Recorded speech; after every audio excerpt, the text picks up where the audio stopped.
السلام علیکم ورحمۃ اللہ وبرکاتہ۔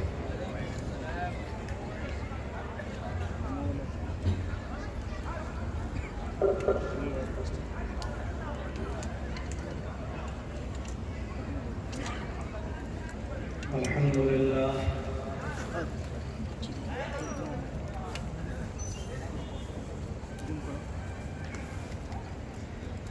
الحمد للہ نحمده ونستعینه ونستغفره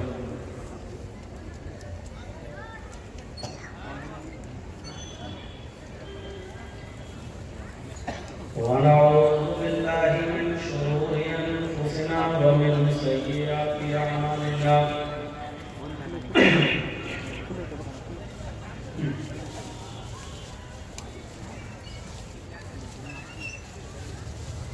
من يهده الله فلا مضل له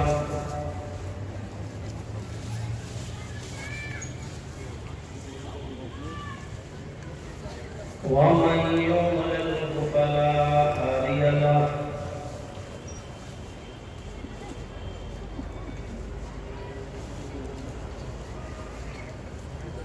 وأشهد أن لا إله إلا الله وحده لا شريك له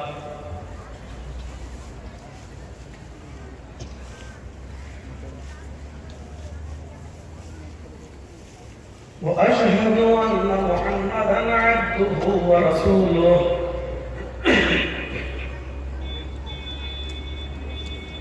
أما بعد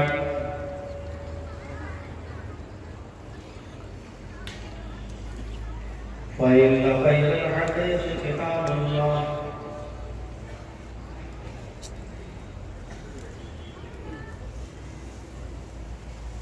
وخير الهدي هدي محمد صلى الله عليه وسلم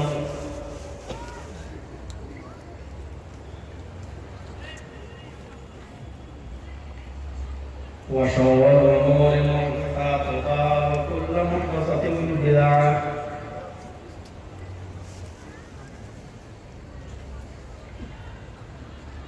وكل بدعة ضلالة وكل ضلالة في النار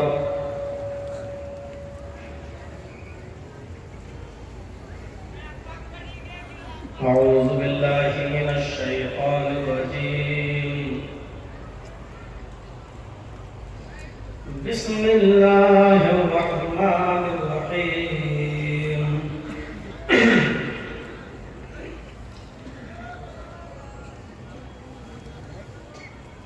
الحمد لله رب العالمين الرحمن الرحيم مالك يوم الدين رب اشرح لي صدري ويسر لي أمري واحلل عقدة من لساني يفقهوا قولي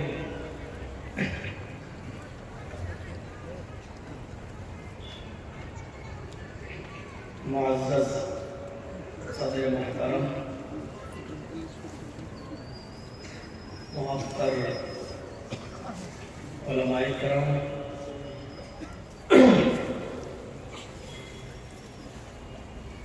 سلطان گنج کالج موڑ اور اس کے اطراف و اکناف سے تشریف لائے ہوئے معزز سامعین حضرات، ایک طرف ایک سائیڈ میں بیٹھی ہوئی ماں اور بہنیں، قوم و ملت کے لائق پر نوجوانوں، ہونہار عزیز بچوں،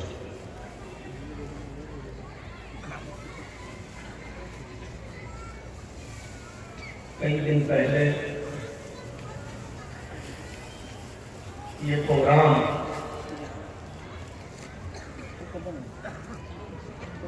مجھ سے لیا گیا، آپ کی تاریخ کا تعین ہوا اور فکس ڈیٹ پر آپ لوگوں نے بڑا عظیم الشان اور خوبصورت یہ اجلاس یہاں منعقد کیا۔ اللہ رب العالمین اس اجلاس کو کرنے والے اور کرانے والوں کو برکتوں سے نوازے اور ان کی اس محنت کو قبول فرمائے، ان کے کاروبار میں برکت عطا فرمائے۔ اس سے پہلے بھی عبدالعزیز الفیضی حفظہ اللہ سے آپ نے ان کے مخصوص انداز میں خطاب سماعت فرمایا، اور ان سے بھی پہلے آپ نے کسی اور خطیب کو بھی آپ نے سنا، اور اب آپ مجھے سن رہے ہیں۔ اللہ تعالیٰ سے دعا ہے کہ اللہ تعالیٰ کہنے والوں کو اور سننے والوں کو عمل کی پوری توفیق عطا فرمائے۔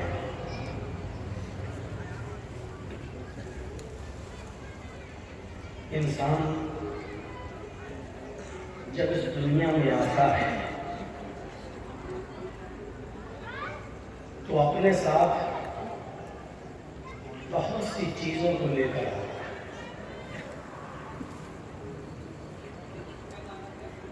ماں کے پیٹ سے جب بچہ باہر آتا ہے تو اپنے ساتھ بہت سی چیزوں کو لے کر آتا ہے۔ اس کے پاس ہاتھ بھی ہوتے ہیں،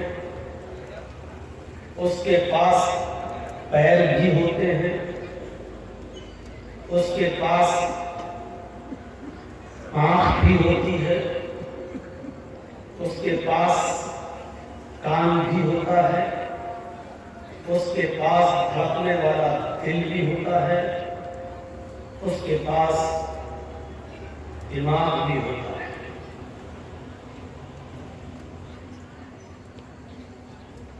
اور یہ ساری چیزیں باہر آنے کے بعد نہیں بنتی ہیں۔ ہاتھ، پیر، آنکھ، ناک، کان، دل، دماغ، یہ ساری چیزیں اللہ رب العالمین ماں کے پیٹ کے اندر ہی اس بچے کی بنا دیتا ہے۔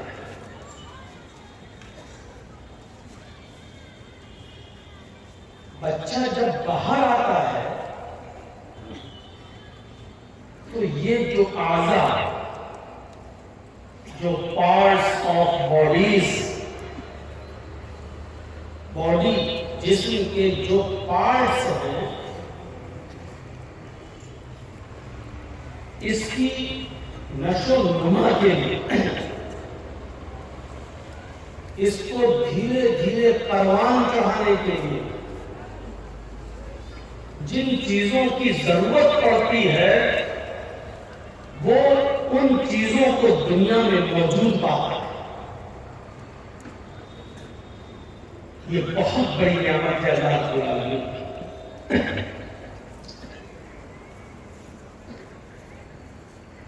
دنیا میں اس نے آنکھ کھولی، لیکن آنکھ کھولنے کے بعد جو زندگی کو دنیا میں لے کر آیا ہے، اس زندگی کو برقرار رکھنے کے لیے اس کو سب سے زیادہ ہوا کی ضرورت ہے، آکسیجن کی ضرورت ہے۔ تو آپ دیکھ لیجئے، بچے کے دنیا میں آنے سے پہلے ہی اللہ رب العالمین نے اس آکسیجن کو، اس ہوا کو وافر مقدار میں پیدا کیا۔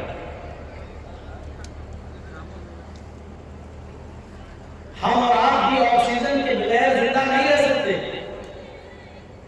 آپ اس اجلاس میں بیٹھے ہیں، یہاں آپ کو آکسیجن مل رہی ہے۔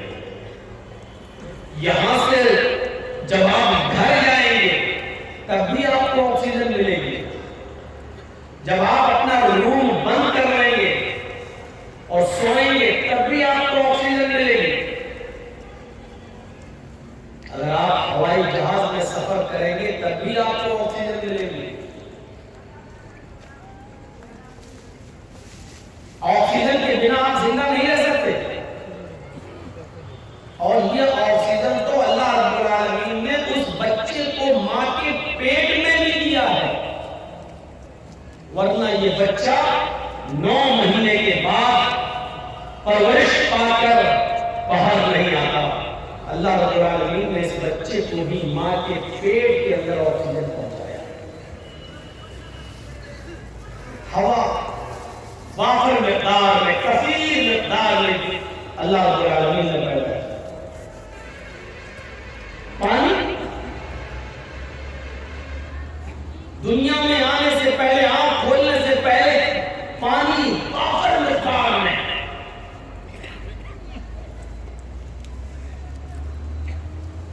غذا، فوڈ، کھانا سر سبز و شاداب، ہریالی اور کھیتیاں اور ان سے پیدا ہونے والا اناج ایک وافر مقدار میں اللہ رب العالمین نے اس دنیا کے اندر. اب آپ اندازہ لگا سکتے ہیں کہ یہ اللہ کی دی ہوئی نعمتیں ہیں، اور ان نعمتوں میں سب سے بڑی نعمت یہ ہے کہ خود ایک انسان کی زندگی.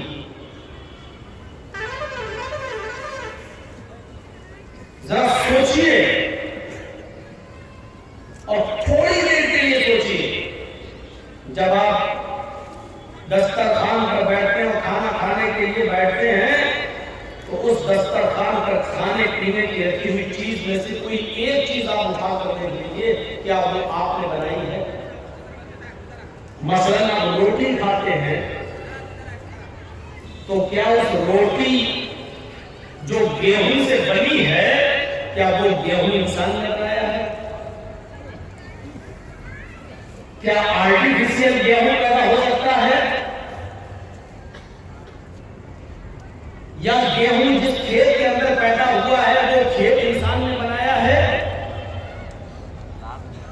اس آٹے کو جس پانی میں گوندھا گیا ہے، کیا وہ پانی انسان نے پیدا کیا ہے؟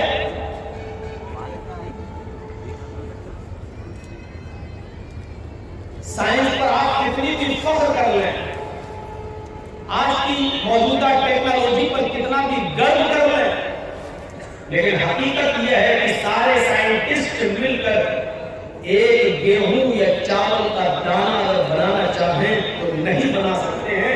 یہ ہے حقیقت، یہ ہے اوریجنلٹی، یہ ہے فیکٹ، یہ ہے سچائی. ایک گیہوں کا دانہ اور ایک چاول بھی کوئی سائنٹسٹ نہیں بنا سکتا. تو انسان کو جو زندگی ملی ہے وہ سب سے بڑی نعمت ہے، لیکن اس زندگی کو گزارا کیسے جائے؟ معاف کیجیے گا، زندگی تو اللہ نے دے دی، تو اس زندگی کو گزارنے کا طریقہ بھی ہمیں اور آپ کو معلوم ہونا چاہیے.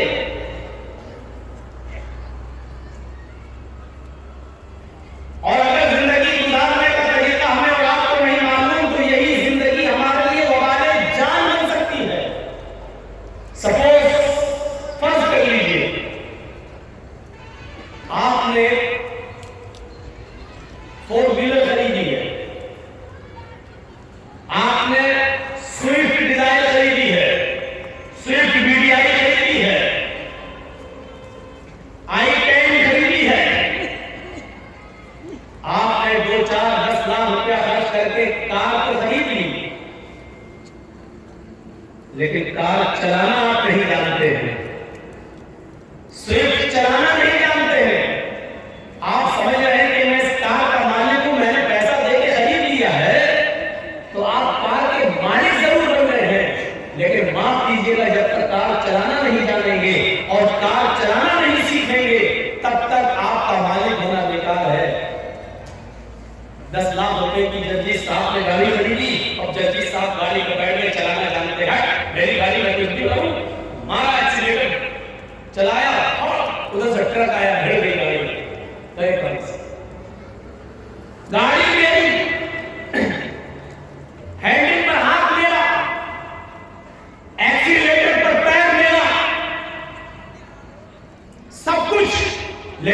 باوجود ہماری زندگی ختم کیوں؟ کیونکہ گاڑی تو ہم نے لے لی لیکن گاڑی کو چلانا اور گاڑی کو کیسے چلایا جائے؟ گاڑی بیچنے والا گاڑی جب آپ کو دیتا ہے تو اس کے ساتھ ایک بک ایک کتاب بھی دیتا ہے. اس بک اور کتاب میں گاڑی چلانے کے اصول اور ضابطے لکھے ہوتے ہیں. ایسے دبانا, یہاں پکڑنا, یہاں ہینڈل گھمانا, یہاں کلچ دبانا, یہاں ایکسیلیٹر پر پیر رکھنا, یہاں نہیں رکھنا, پہلے گیئر میں, دوسرے گیئر میں, تیسرے گیئر میں, ایسے چلانا. اس گاڑی بیچنے والے نے جب گاڑی بیچی تو ساتھ میں گاڑی چلانے کے نیم اور اصول پر بنی ہوئی ایک کتاب بھی آپ کو دے دی. ان اصولوں پر گاڑی چلاؤ گے تو آپ سیف رہو گے, اور ان اصولوں پر اگر آپ گاڑی نہیں چلاؤ گے تو آپ سیف نہیں رہو گے.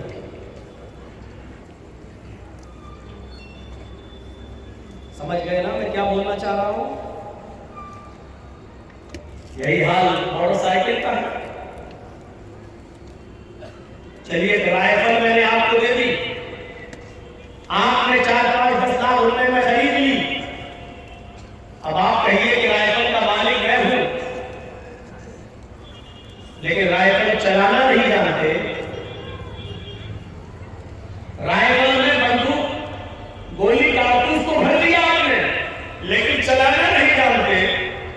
جو حصہ سینے پر رکھنا چاہیے اس کو آپ نے شکار کی طرف رکھ دیا, اور جو حصہ شکار کی طرف ہونا چاہیے وہ حصہ آپ نے اپنے سینے کی طرف رکھ لیا.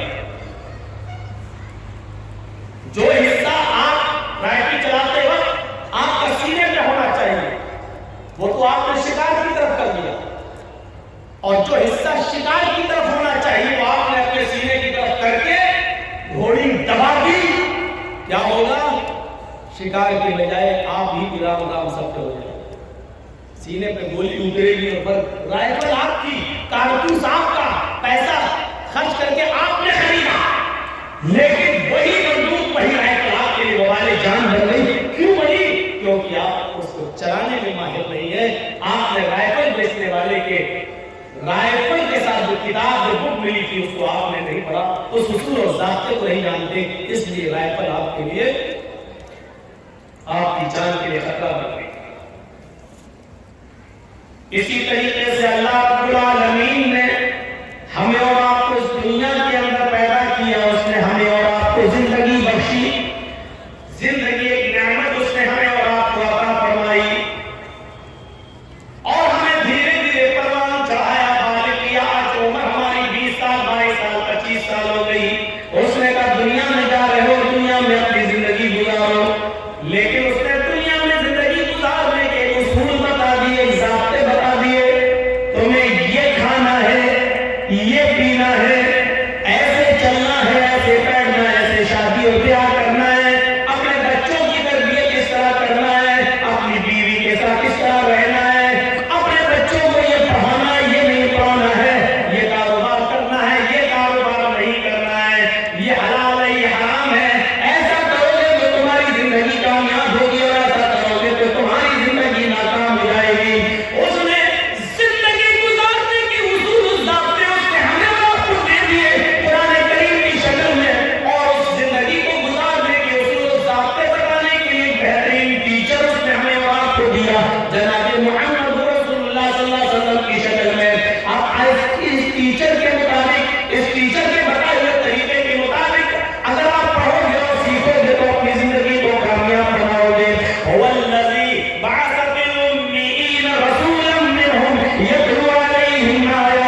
زندگی گزارنے کے طریقے بھی بتائے ہیں اور زندگی گزارنے کے اصول بھی سکھائے ہیں، اور وہ کتاب قرآن اور وہ معلم ہے، وہ ٹیچر ہے محمد رسول اللہ۔ اب ہر آدمی غور کرے، اگر اس نے زندگی جو ہماری اور آپ کی ہے، اگر اس زندگی کو زندگی دینے والے کے اصول پر اور اس کے بتائے ہوئے طریقے پر اگر ہم گزار رہے ہیں، تب تو ہماری زندگی کامیاب ہے۔ اور اگر ہم نے اس کے بتائے ہوئے اصول پر اگر ہم نے زندگی نہیں گزاری، تو جس طریقے سے بندوق ہماری ہونے کے باوجود ہماری جان جا سکتی ہے، سوئفٹ اور فارچونر گاڑی ہماری ہونے کے باوجود چلانا نہیں جانتے، ہمارے لیے وبال جان بن سکتی ہے، اسی طریقے سے اگر ہمیں سکھانے والے رب العالمین کی مرضی کے مطابق اگر زندگی نہیں گزاری، تو یہی زندگی ہمارے لیے باعث عذاب جہنم بن سکتی ہے، ہمارے لیے گناہ بن سکتی ہے، ہمارے لیے مصیبت بن سکتی ہے۔ اب آپ سمجھ گئے ہوں گے اس مثال سے بہت اچھی طریقے سے زندگی ایک نعمت ہے، لیکن اس زندگی کو گزارنا بھی ہمیں اسی طریقے پر، اپنے طریقے پر نہیں، اپنے منمانے طریقے پر نہیں۔ اب جلسہ ہے، اجلاس ہے، اس کا ایک طریقہ بتایا ہے اللہ کے نبی صلی اللہ علیہ وسلم نے، اور صحابہ کا معمول یہ تھا کہ جب نبی اکرم صلی اللہ علیہ وسلم کوئی دینی بات بتایا کرتے تھے تو صحابہ کرام اپنے سروں پر بیٹھی ہوئی مکھی بھی نہیں اڑایا کرتے تھے۔ یہ اس ٹیچر نے ہمیں بتایا ہے۔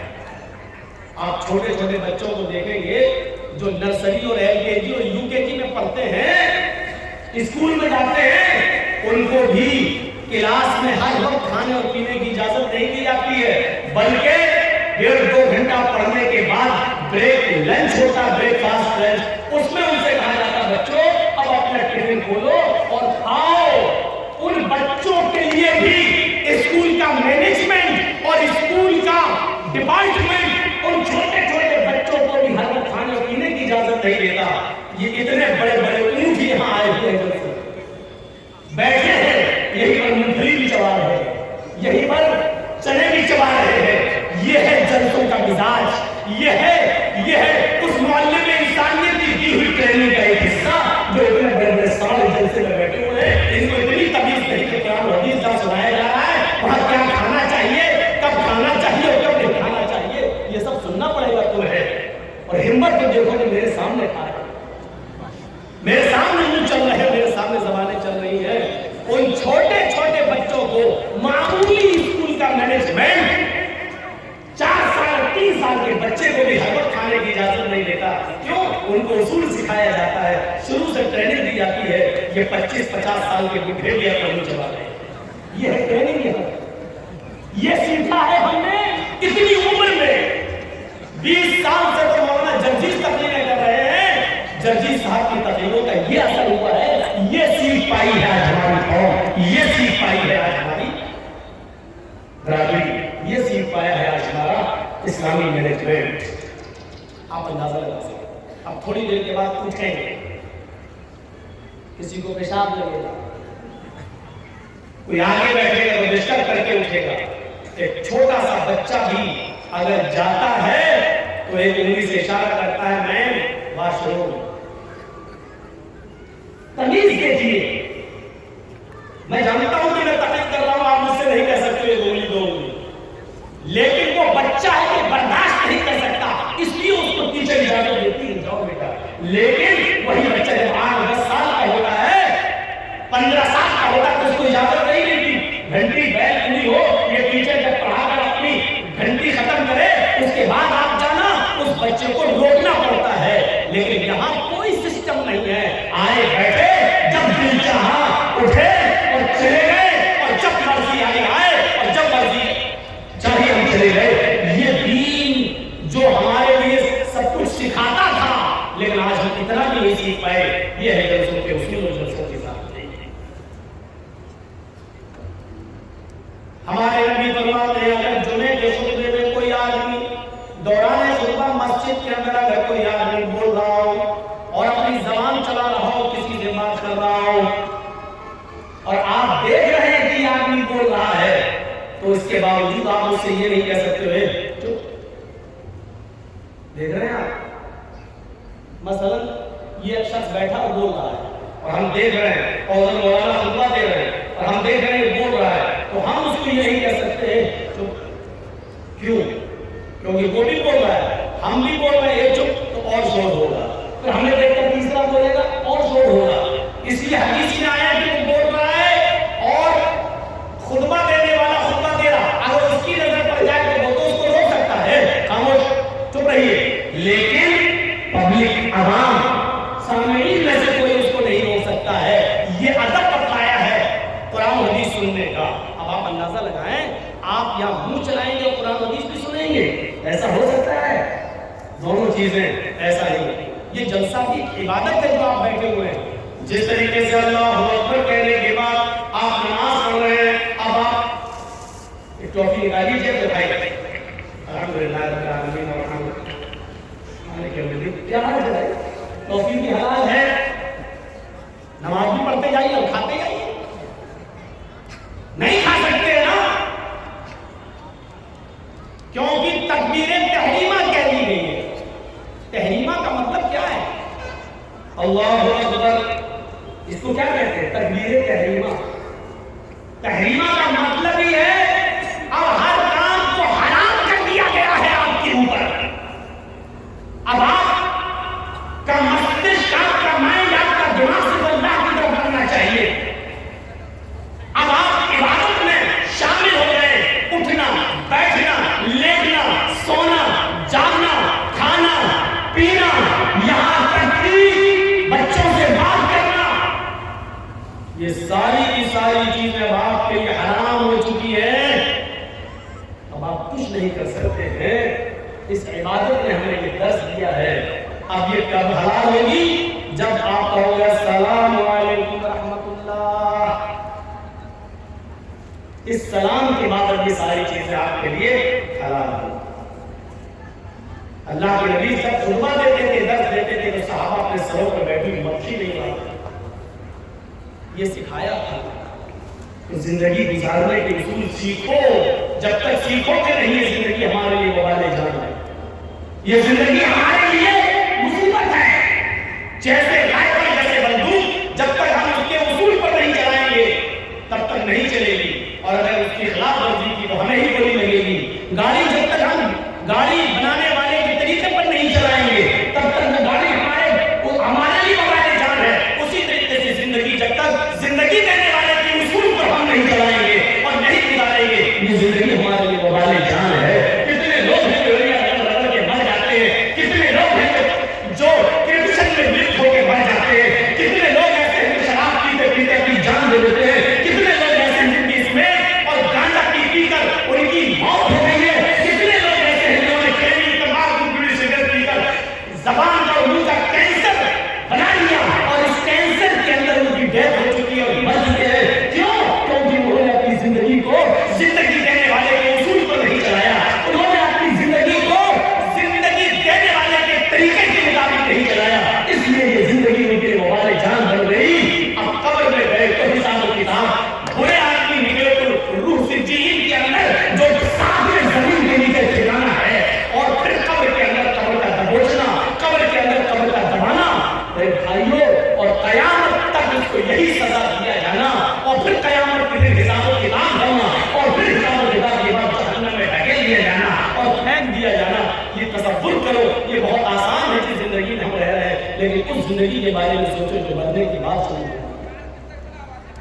اس زندگی کے بارے میں ذرا سوچو جو مرنے کی بات سنو. اسی لیے میں نے قرآن کریم کی 3 آیتیں پڑھی ہیں. آج ہم شروعات کر رہے ہیں آپ کے ساتھ. سورہ فاتحہ کی 3 آیتیں ہی پڑھی ہیں. شاید میں چل پاؤں کہ نہ چل پاؤں ان 3 آیتوں تک. پہلی آیت دیکھیے آپ, اس زندگی دینے والے رب کی طرف سے جو پہلی آیت سورہ فاتحہ کی بسم اللہ الرحمن الرحیم کے بعد جو شروع ہوتی ہے قرآن کی, وہ یہاں سے شروع ہوتی ہے الحمدللہ پہلے اس لفظ کے اوپر غور کیجیے، رب العالمین۔ زندگی دینے والا کہتا ہے کہ زندگی ہم نے دے دی ہے، اس زندگی کی پرورش بھی ہم کرتے ہیں۔ تمام تعریفیں اس اللہ کی بیان کرو جو دونوں جہان کا پالنہار ہے۔ زندگی اس نے ہمیں اور آپ کو دی، زندگی کافر کو بھی دی، زندگی غیر مسلموں کو بھی دی، زندگی یہود و نصارہ کو بھی دی، اور زندگی جانوروں کو بھی دی، زندگی بچوں کو بھی دی، زندگی دوست کو بھی دی اور زندگی دشمن کو بھی دی، زندگی اپنے اوپر ایمان لانے والوں کو بھی دی اور زندگی اپنے اوپر ایمان نہ لانے والوں کو بھی دی یا نہیں دی؟ دیکھیے کیا تم تعریف کرو گے؟ مولانا چرچیس بہت اچھا بولتے، مولانا فلاں بہت اچھا بولتے، ارے ان کی تک آپ لوگ تو جلسہ سننے نہیں، نمبر دینے آتے ہو۔ یہ پہلا جلسے میں یہ پہلا اسٹیج ایسا ہوتا ہے جہاں مولویوں کا فیصلہ پبلک کرتی ہے، جہاں قرآن و حدیث نہ جاننے والے لوگ نمبر دیتے ہیں کہ پہلے نمبر پہ کون سے مولانا اچھے رہے، دوسرے نمبر پہ کون سے اچھے رہے، تیسرے نمبر پہ کس کی تقریر اچھی ہوئی۔ یہ پہلا ایک ایسا منچ اور پہلا ایک ایسا اسٹیج ہوتا ہے جہاں ہم جیسے مولویوں کا فیصلہ ان پڑھ اور جاہل عوام کرتی ہے کہ پہلا نمبر کس کا، دوسرا نمبر کس کا، تیسرا نمبر کس کا۔ ایک اکھاڑا بنا ہوا ہے یہ بندر۔ مولویوں کی تقریر کے فیصلے آپ کرو گے، علماء کے جلسوں کے فیصلے آپ کرو گے کہ پہلے نمبر پہ اچھا کون بولا، دوسرے نمبر پہ اچھا کون، ہم ان سب سے اچھی تقریر ملتی رہے، اس کے بعد اس کی رہی، اس کے بعد اس کی رہی۔ آپ نمبر دیں گے، قرآن و حدیث کو نمبر بھی دیں گے؟ ذرا سوچیے آپ کیا تعریف کرو گے؟ تعریف تو اس وقت کی ہے، الحمدللہ، تمام تعریفیں اللہ کے لیے ہیں۔ کس اللہ کے لیے؟ رب العالمین، جو رب العالمین ہے۔ اس نے یہ نہیں کہا کہ ہم رب المسلمین ہیں، صرف مسلمانوں کو پالتے ہیں، یہ نہیں کہا۔ اس نے یہ